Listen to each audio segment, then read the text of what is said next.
25শে September প্রেক্ষাগৃহে মুক্তি পেতে চলা অ্যাভেঞ্জার্স এন্ডগেমের নাম পরিবর্তন করে রাখা হয়েছে অ্যাভেঞ্জার্স এন্ডগেম এনসিও। সিনেমাটির শুরু, মধ্যভাগ এবং শেষে বেশ কিছু নতুন উপাদান যুক্ত করা হবে। সিনে ইউরোপে নার্সকদের অ্যাভেঞ্জার্স ডুমসডে এর নতুন ফুটেজ দেখানো হয়েছে, সাথে ছিল স্পাইডারম্যান ব্র্যান্ড নিউ ডে এর প্রথম 18 মিনিট।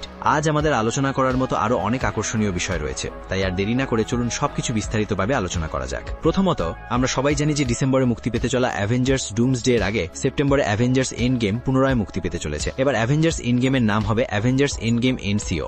এবার এন্ডগেমে একটি কাস্টম ইন্ট্রোডাকশন, অতিরিক্ত নতুন ফুটেজ এবং একটি বিশেষ এন্ড ট্যাগও থাকবে। কাস্টম ইন্ট্রোডাকশনের কথা বলতে গেলে এটি মূলত একটি উদ্বোধনী দৃশ্য, যা আমরা 2019 সালের মূল অ্যাভেঞ্জার্স এন্ডগেমে দেখিনি। এটি মার্ভেল স্টুডিওসের পক্ষ থেকে একটি স্বাগত বার্তা হতে পারে, অথবা অভিনেতা এবং পুরো কলাকুশলী দলের পক্ষ থেকে ভক্তদের জন্য একটি বার্তা হতে পারে, অথবা এবার অ্যাভেঞ্জার্স এন্ডগেমের একেবারে শুরুতেই অ্যাভেঞ্জার্স ডুমসডে এর প্রেক্ষাপটের জন্য একটি বড়সড় ইঙ্গিত দেওয়া হতে পারে। এরপর আমরা অ্যাভেঞ্জার্স এন্ডগেমে আরও কিছু নতুন ফুটেজ দেখতে পাবো।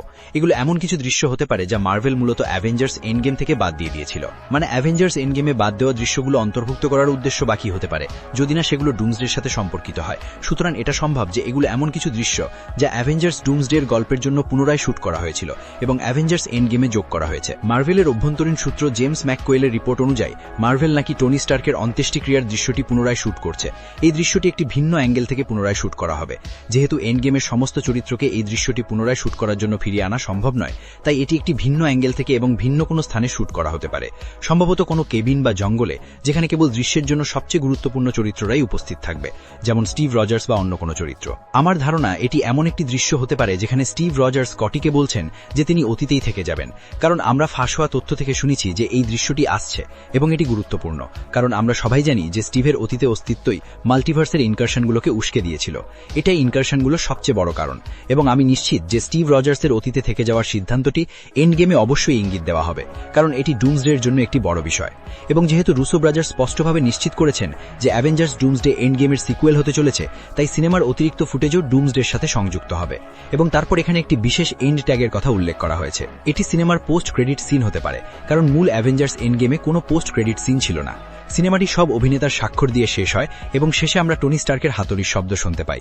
তাহলে কেমন হয় যদি অ্যাভেঞ্জার্স এন্ডগেমের পোস্ট ক্রেডিট দৃশ্যে টনি স্টার্কের পরিবর্তে ভিক্টর ভ্যান ডুমকে দেখানো হয় এবং সেখানে দেখানো হয় যে ওটা টনি স্টার্কের হাতুড়ি নয়, বরং ভিক্টর ভ্যান ডুম তার আর্মার প্রস্তুত করছে।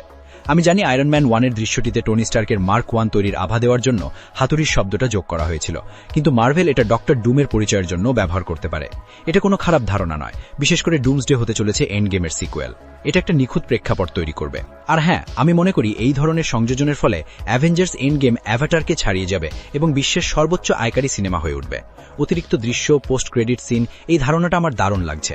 আমার শুধু অনুরোধ, এন্ডগেমের দৃশ্যগুলো যেন পরিবর্তন না করা হয়। দর্শকরা হয়তো এটা পছন্দ করবে না। দর্শকরা আরও একটা জিনিস পছন্দ করছে না, আর তা হলো অ্যাভেঞ্জার্স ডুমসডে এর ট্রেলার কেন সাধারণ দর্শকদের দেখানো হচ্ছে না।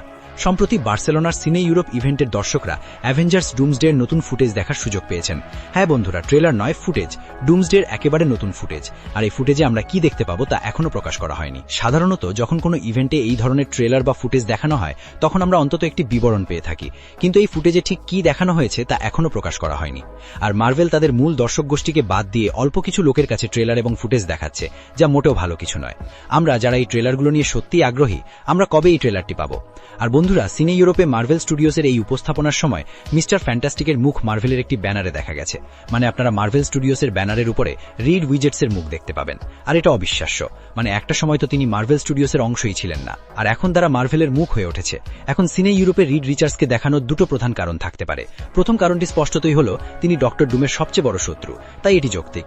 মার্ভেল কমিক্সে এই দুটি চরিত্রের অনেক ইতিহাস রয়েছে, তারা একসাথে অনেক সময় কাটিয়েছেন এবং একে অপরের বিরুদ্ধেও অনেক সময় কাটিয়েছেন। আর মার্ভেল ভক্তরা অ্যাভেঞ্জার্স ডুমসডেতে ঠিক এটাই অপেক্ষা করছেন। আমরা রিড রিচার্ডস এবং ভিক্টর ভ্যান ডুমের কলেজের দিনগুলো দেখতে পাবো। সুতরাং এই পোস্টারে রিড রিচার্ডসকে দেখানোর আরেকটি কারণ এটা হতে পারে যে আমাদের হয়তো ডক্টর ডুম এবং রিড রিচার্ডসের কিছু ফুটেজ দেখানো হতে পারে। মানে আমরা শেষবার আনুষ্ঠানিকভাবে ডক্টর ডুমকে দেখেছিলাম ফ্যান্টাস্টিক ফোর ফার্স্ট স্টেপসের পোস্ট ক্রেডিট দৃশ্যে, যেখানে তিনি ফ্র্যাঙ্কলিনের সাথে দেখা করতে এসেছিলেন। তাই এটা সম্ভব যে এখানে ফ্যান্টাস্টিক ফোর এবং ডক্টর ডুম সম্পর্কিত কিছু কিছু ফুটেজ দেখানো হয়েছে। বন্ধুরা, কমেন্টে আপনাদের মতামত জানান। বন্ধুরা, আপনারা যদি মনে করেন সিনে ইউরোপের দর্শকরা ভাগ্যবান কারণ তারা ডুমসডের ফুটেজ দেখতে পেয়েছেন, তাহলে একটু অপেক্ষা করুন, কারণ এই দর্শকরা শুধু ডুমসডের ফুটেজই দেখেননি, বরং স্পাইডারম্যান ব্র্যান্ড নিউ ডে সিনেমার প্রথম 18 মিনিটও দেখেছেন। আমরা জানি না তারা ওই 18 মিনিটে কি দেখেছেন, কিন্তু টম হলি এবং জেন্দায়া একটি সাক্ষাৎকারে জানিয়েছেন যে সিনেমার উদ্বোধনী দৃশ্যে আমরা কি দেখতে পারি। তারা এই বিস্তারিত তথ্য এখানে শেয়ার করেছেন। তাহলে চলুন এই নিয়ে কথা বলা যাক। তাদের মতে স্পাইডারম্যান ব্র্যান্ড নিউ ডের উদ্বোধনী দৃশ্যটি স্পাইডারম্যান ভিডিও গেম দ্বারা ব্যাপকভাবে অনুপ্রাণিত। আর আপনি যদি ইনসমনিয়াক এবং অন্যান্য স্পাইডারম্যান ভিডিও গেম খেলে থাকেন, তাহলে আপনি জানেন যে এখানে কত চমৎকার ভিজুয়ালস এবং সিকোয়েন্স দেখা যায়। তিনি বলেছেন যে এই দৃশ্যে একটি তীব্র ট্যাঙ্ক যুদ্ধ দেখানো হবে, যা আমরা আগেই জানতাম, কারণ ট্রেলারে এই ট্যাঙ্কগুলো বেশ কয়েকবার দেখা গেছে। এরপর তিনি উল্লেখ করেন যে আমরা ফোন নোটিফিকেশন স্টাইলের ভিজুয়াল স্টোরি টেলিং দেখতে পাবো। এটা বেশ আকর্ষণীয় শোনাচ্ছে। এই ধরনের ভিজুয়াল স্টোরি টেলিং সিনেমাটিতে কিভাবে ফুটিয়ে তোলা হবে তা নিয়ে আমি কৌতূহলী। এরপর আমরা ইতিমধ্যেই জানি যে ব্র্যান্ড নিউ ডে একটি বাস্তবসম্মত সিনেমা, এবং শ্যাংচিতে ডাস্টিন ড্যানিয়েল ক্রেটিনের কাজ বিবেচনা করলে এতে কোনো সন্দেহ নেই যে এর কোনো কমতি থাকবে না। টম হলি বলেছেন যে তিনি এই সিকোয়েন্সের সময় প্রযুক্তি সম্পর্কিত বেশ কিছু সংলাপ তাৎক্ষণিকভাবে তৈরি করেছিলেন, যা পূর্ণ সময়ের স্পাইডারম্যান হিসেবে পিটারের বিচ্ছিন্নতা এবং উপস্থিত বুদ্ধির পরিচয় দিতে সাহায্য করেছিল। তাহলে বন্ধুরা, এই শুরুর দৃশ্যটি অসাধারণ লাগছে। Action sequence, web singing, visual story telling. আমার বিশ্বাস এটি একটি মন্টেজ হবে যা আমাদের দেখাবে যে নো ওয়ে আউটের দিনগুলোর পর থেকে স্পাইডারম্যান কি করে আসছে। সে এমন অনেক ভিলেনের সাথেও লড়াই করবে যাদেরকে আমরা ইতিমধ্যেই বিভিন্ন ছোট টিভি স্পট এবং টিজারে দেখেছি। শোনা যাচ্ছে রামলিংয়ের মতোই সকারও এই সিনেমায় ফিরে আসবে। সুতরাং স্পাইডি এই ভিলেনদের সাথে লড়াই করবে। স্পাইডারম্যান ব্র্যান্ড নিউ ডে হলো প্রথম স্পাইডারম্যান সিনেমা যেখানে এতগুলো ভিলেনকে দেখানো হয়েছে, আর এটা আমার দারুণ লাগছে। স্পাইডারম্যান ব্র্যান্ড নিউ ডে সম্পর্কে আমরা যা যা শুনেছি তা সবই অসাধারণ। আমি এই সিনেমাটার জন্য আর অপেক্ষা করতে পারছি না। বন্ধুরা, স্পাইডারম্যান ব্র্যান্ড নিউ ডে দেখার জন্য তোমরা কতটা উত্তেজিত তা কমেন্টে আমাদের জানাও। ভিডিওটি যদি তোমাদের ভালো লাগে থাকে তাহলে চ্যানেলটি লাইক ও সাবস্ক্রাইব করতে ভুলো না, কারণ আমরা প্রতিদিন এরকম অসাধারণ ভিডিও নিয়ে আসি।